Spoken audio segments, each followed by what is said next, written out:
Olá, pessoal curioso desse mundão. Bem-vindos ao Conhecimento Mundial, o canal onde a gente descobre coisas tão incríveis que você vai querer contar até pro seu cachorro. Mas antes de começar, para tudo, já deixou o like? Não? Então aperta aí que não dói, juro. E se você ainda não é inscrito, corre e aperta esse botão vermelho para se inscrever. Nossa meta é chegar nos 100 inscritos e com a sua ajuda, a gente chega lá rapidinho.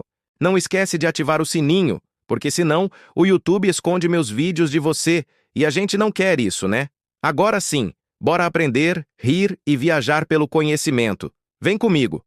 Hoje, vamos embarcar numa viagem no tempo diretamente para uma das civilizações mais fascinantes que já existiram: o Antigo Egito. Imagine um lugar onde reis eram considerados deuses, pirâmides gigantescas tocavam o céu e a vida inteira girava em torno de um único e poderoso rio. Parece coisa de filme, mas foi totalmente real. Tudo começava e terminava com o rio Nilo. Pense nele como o coração pulsante do Egito. Sem o Nilo, não haveria essa civilização incrível. Todo ano, o rio transbordava, e essa enchente não era um desastre, era uma bênção. A água trazia uma camada de lodo preto, super fértil, perfeita para a agricultura.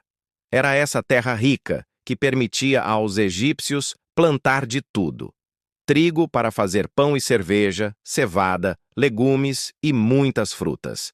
A dieta deles era basicamente essa: pães, peixes pescados no Nilo e muitos vegetais. Carne era luxo. Comida de festa, reservada para ocasiões especiais. Mas a sociedade egípcia não era formada só por agricultores, não. Era como uma grande pirâmide, com cada pessoa no seu devido lugar. No topo de tudo, intocável, estava o faraó. Ele não era só um rei. Era considerado um deus na terra, com poder absoluto sobre tudo e todos. Abaixo dele vinham os sacerdotes, que eram os guardiões da religião, cuidando dos templos e dos rituais para agradar os deuses. Eles tinham muito prestígio e influência. Depois, tínhamos uma galera muito importante: os escribas. Num mundo onde pouquíssimas pessoas sabiam ler e escrever, eles eram a elite intelectual. Eram eles que registravam tudo, desde a cobrança de impostos até as histórias dos faraós, usando uma escrita que até hoje nos deixa de queixo caído. Logo em seguida, vinham os soldados, responsáveis por proteger o Egito de invasões e manter a ordem interna. Abaixo deles, uma classe trabalhadora enorme, formada por comerciantes que vendiam de tudo um pouco e artesãos talentosíssimos, que criavam desde joias belíssimas até os sarcófagos detalhados. E na base dessa pirâmide social, sustentando tudo, estavam os camponeses. Eles eram a grande maioria da população. Era o trabalho duro deles nos campos que alimentava todo o Egito. E, infelizmente, na parte mais baixa de todas, estavam os servos e os escravizados, muitas vezes prisioneiros de guerra, que não tinham liberdade e realizavam os trabalhos mais pesados. Cada grupo, do faraó ao camponês, tinha uma função essencial para que essa sociedade complexa funcionasse como um relógio. Agora, vamos falar de algo que é a cara do Egito: os hieróglifos. Aqueles desenhos misteriosos que a gente vê em filmes e museus. Não eram só desenhos bonitinhos, era o sistema de escrita oficial deles. Uma escrita complexa, cheia de símbolos que podiam representar sons, ideias ou objetos. Imagina ter que aprender centenas de desenhos para conseguir escrever uma carta? Era um trabalho para poucos, e por isso os escribas eram tão valorizados. Os hieróglifos não eram usados para a lista de compras do dia a dia. Eram para coisas importantes, sagradas. Você os encontrava gravados nas paredes dos templos, contando histórias dos deuses, dentro dos túmulos, com feitiços para ajudar o morto na vida após a morte, e em documentos oficiais do governo. Era a forma de garantir que as histórias e as leis do Egito durassem para sempre. E por falar em durar para sempre, A religião era o centro de tudo na vida egípcia. Eles não acreditavam em um deus, mas em vários. Eram politeístas. Cada deus tinha uma função e uma aparência específica, muitas vezes misturando características humanas e animais. Tinha Ra, o todo-poderoso deus Sol, que navegava pelo céu durante o dia em seu barco solar. Osíris, o deus do além, que julgava as almas dos mortos. Ísis, sua esposa, uma deusa poderosa da magia e protetora das famílias.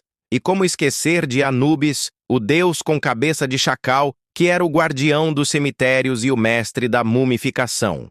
Os egípcios acreditavam firmemente que a vida continuava depois da morte, mas para isso, o corpo precisava ser preservado. E é aí que entra uma das práticas mais famosas deles: a mumificação. Esse processo não era só uma técnica, era um ritual sagrado e complexo. Para os egípcios, a alma precisava de um corpo para onde voltar no além-túmulo. Então, eles desenvolveram um método incrível para preservar o corpo da decomposição.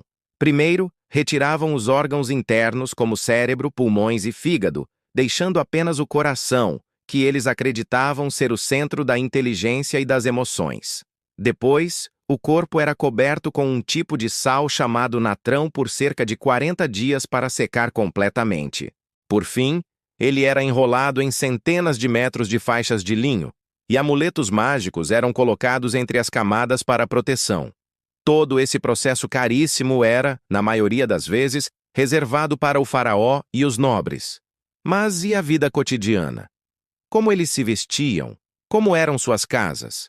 Bem, por causa do calorão do Egito, as roupas eram leves e simples, feitas principalmente de linho branco.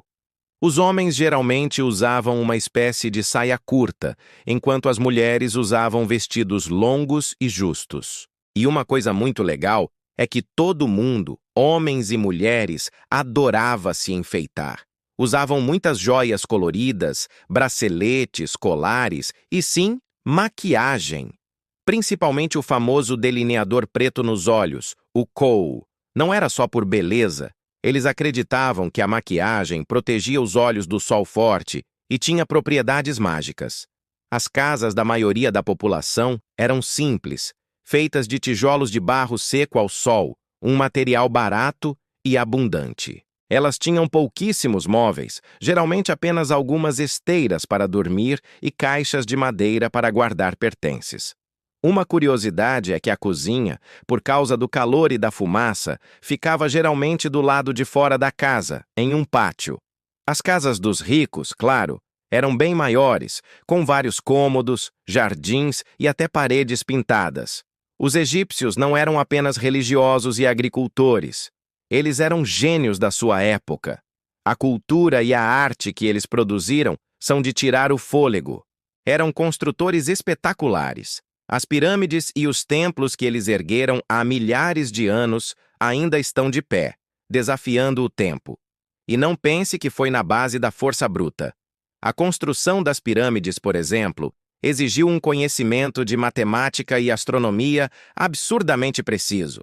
As faces da Grande Pirâmide de Gizé estão alinhadas quase perfeitamente com os pontos cardeais. Como eles conseguiram isso há 4.500 anos, ainda é um grande debate.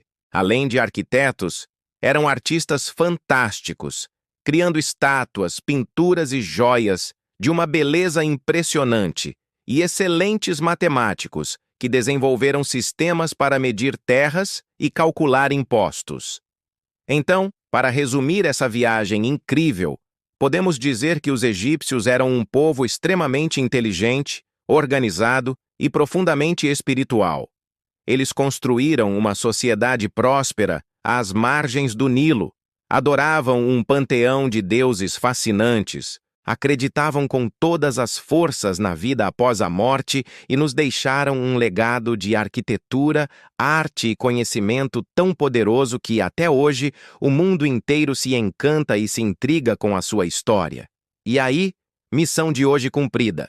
Agora você pode sair por aí mostrando seu cérebro gigante, cheio de conhecimento sobre o Antigo Egito. Se você curtiu essa viagem no tempo, Não esquece de esmagar o botão de like, se inscrever no canal para ajudar a gente a chegar na nossa meta de 100 inscritos. Ativa o sininho para não perder nada. Muito obrigado por assistir. Exploradores do Conhecimento. Até a próxima!